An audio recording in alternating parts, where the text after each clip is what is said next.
ফেলে দেওয়া কাপড়ের টুকরো দিয়ে যদি এত সুন্দর কিছু বানানো যায়, তাহলে সেই জিনিসগুলো ফেলে দেওয়ার কি প্রয়োজন। আজকে আমি যেটা নিয়েছি সেটা হলো একটা জামার ভিতরকার ঝালর, যেটা দিয়ে একটা সুন্দর ফ্লাওয়ার বানাবো।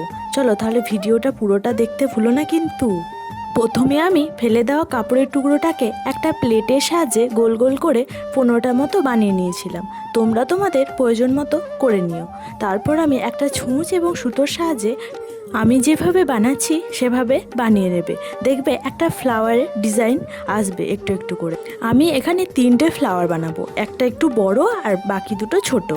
বড় ফ্লাওয়ারটা বানাবার জন্য একইভাবে 6টা এভাবে করে নেব, তাহলেই আমার তৈরি হয়ে যাবে একটা বড় ফ্লাওয়ার। আর ছোটোগুলো তৈরি করার জন্য আমি 4টে করে একসাথে করে নেব।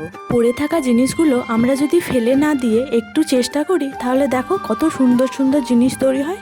ঘর সাজাতে তো আমরা সবাই ভালোবাসি, কিন্তু সেই ঘর সাজানো জিনিসগুলো যদি আমরা না কিনে নিজেরাই বানাবার চেষ্টা করি, তাহলে দেখো কত সুন্দর সুন্দর জিনিস হয়। তারপর চলো বলি, একটা নীল কালারের কাপড় নিয়ে সেটা গোল মাপে কেটে নিয়ে তার ভিতরে যে কাপড়ের টুকরোগুলো পড়েছিল সেগুলো ভরে মুখটা বন্ধ করে দিয়ে ফ্লাওয়ারের মাঝখানে ভালোভাবে বসিয়ে দেব। তাহলে দেখো একটা সুন্দর পিঙ্ক কালারের ফুল তৈরি হয়ে যাবে। এই একইভাবে আরও 2টো ফুল আমি বানিয়ে নেব, যেটা হবে একটু ছোট। আমি যে এখানে 6টা পাপড়ি দিয়েছি, ওখানে আমি 4টে করে পাপড়ি দেব। তারপর একটা কাপড়ের লটকানের সাহায্যে সেই দুটোকে জুড়ে দিয়েই তৈরি হয়ে যাবে।